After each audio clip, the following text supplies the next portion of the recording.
मेरे प्रिय दर्शकों, ओम नमः शिवाय। आप लोग कैसे हैं? हमेशा स्वस्थ रहे, मुस्कुराते रहे, भगवान शिव की कृपा पर बनी रहे। 18 वर्ष पश्चात ठीक 18 मई को कुंभ राशि में 18 महीने के लिए राहु का गोचर होने वाला है। यह गोचर 18 वर्ष के पश्चात हो रहा है कुंभ राशि में। तो ऐसे में मेष राशि के जातकों के लिए यह 18 महीना जो आने वाला है 18 मई के पश्चात 18 मई 2025 से लेकर 5 दिसंबर 2026 तक कैसा रहने वाला है, और कलयुग का राजा राहु जाने जाते हैं, और यह मेष राशि के सभी जातकों के लिए कैसा प्रभाव देने वाला है इसको समझते हैं।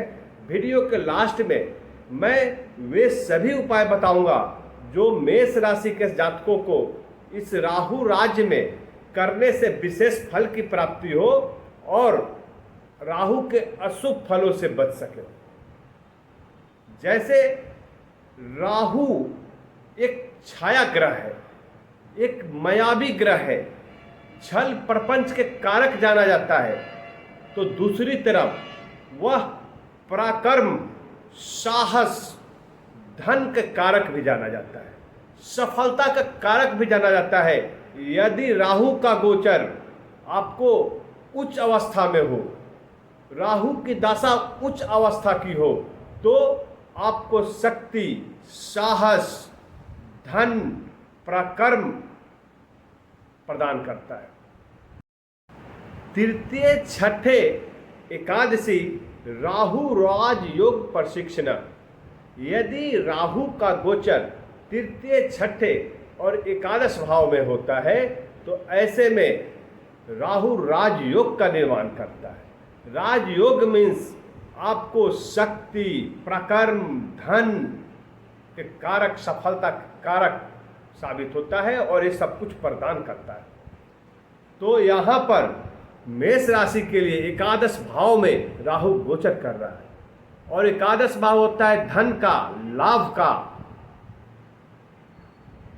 तो मेष राशि वालों को राहु किसी भी प्रकार से धन की प्राप्ति जरूर कराएगा, लेकिन मेष राशि को हमेशा ख्याल रखने की जरूरत है कि गलत रास्तों को न चुनकर सही रास्तों से ही धन का उपार्जन करें।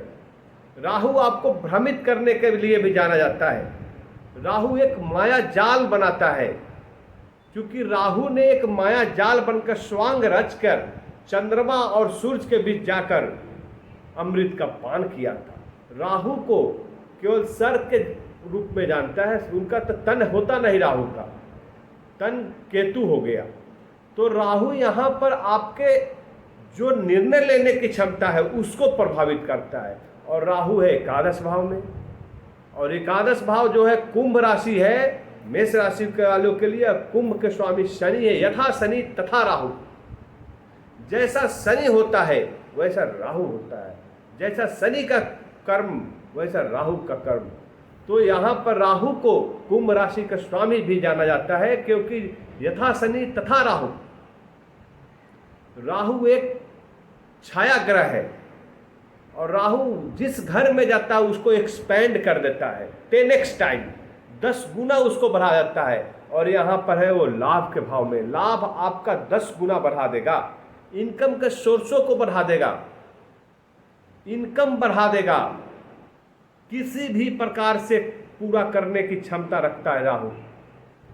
तो राहु का माया जाल से ऊपर निकलकर दूसरी तरफ माया जाल भी बनाता है। तो इस भ्रम से निकलना है, आपके निर्णय को प्रभावित करेगा। तो अभी मैं देखता हूँ, आपको बता रहा हूँ कि राहु को जो 3 दृष्टियाँ होती है, राहु की जो पहली दृष्टि वो 5वीं दृष्टि है, और 5वीं दृष्टि आपके मेष राशि के तीसरा भाव है, वो है मिथुन राशि का। मिथुन राशि राहु के लिए न दुश्मन है न दोस्त है, सम है। तो ऐसे में यहाँ पर शुभ फल की प्राप्ति होगी। जब तीसरी दृष्टि पड़ती है तो यहाँ पे पराक्रम, साहस की वृद्धि कर देगा राहु आप में। तो राहु को जो तीसरी दृष्टि पड़ रही है प्राकर्म भाव पे, भाई बहनों के साथ आपके संबंध अच्छे बनेंगे, भाई बहनों के साथ आपका संबंध बहुत ही आकस्मिक प्रगाढ़ होगा। तो यहाँ पर आपके साहस की वृद्धि करते हुए दिख रहे हैं। ऐसे में पराक्रम साहस की वृद्धि होने से आप किसी भी काम से सफलता प्राप्त करने की भरपूर कोशिश करेंगे और सफलता प्राप्त भी होगा। आपको हर क्षेत्र में सफलता मिलेगा।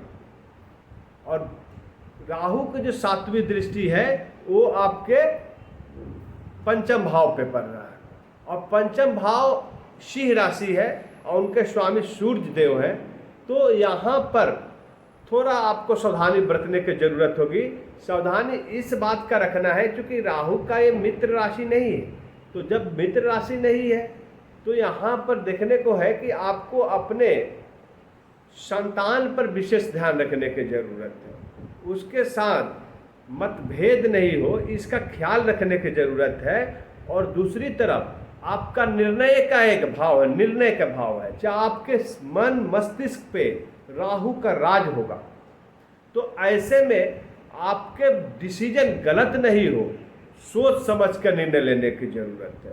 आप अपना इन्वेस्टमेंट कोई बड़े कार्यों में कर रहे हैं या अपना इन्वेस्टमेंट आप यदि लॉटरी सट्टा आप शेयर मार्केट में इन्वेस्टमेंट कर रहे हैं तो आपका सोच समझकर कुंडली को दिखाकर एक बार जो भी ज्योतिषाचार्य है जो आपके आसपास है जो अच्छे समझ रखते हो ज्योतिष का, उनसे एक बार दिखाएं, उसके बाद इन्वेस्टमेंट करें।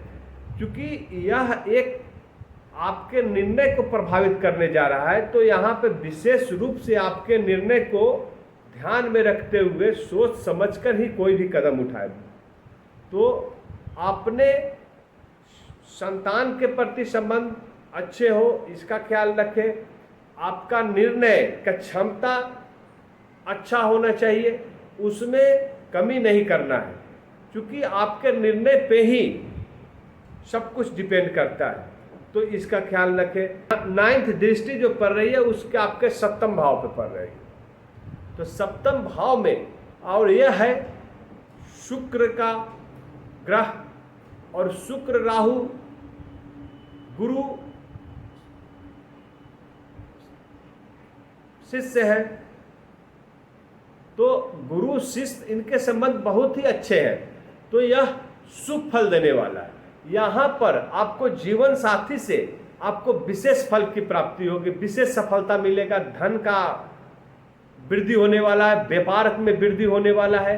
साझेदार के साथ आपका अच्छा तालमेल दिखेगा। साझेदार में किया हुआ व्यापार आपको विशेष फल प्रदान करेगा। यह आपके इनकम के स्रोत को बढ़ा देगा। आप अपने व्यापार को उस मुकाम तक 18 महीने पहुंचने वाले हैं जहां तक आप अपने इच्छा रखें। ये इच्छाओं को पूरा करने के लिए राहु जाना जाता है। यह आपके सोचे हुए सभी कार्यों को पूरा करने के लिए जाना जाता है, क्योंकि इसका मस्तिष्क पे आपका नियंत्रण रहता है। आपको केवल एक चीज का ख्याल रखना है कि इसके भ्रम माया जाल में भय से दूर रहने की जरूरत है। यदि इसके भय पे नियंत्रण कर लिए और आप अपने पराक्रम में वृद्धि के साथ आप अपने सफलता के लिए मेहनत जितोड़ मेहनत करते हुए आप कदम आगे बढ़ाते हैं तो सफलता जरूर दिलाएगा। यहाँ पर आपके पराक्रम में वृद्धि होगी, व्यापार साझेदारी में किया हुआ हो या स्वयं का किया हुआ हो विशेष सफलता प्रदान करेगा।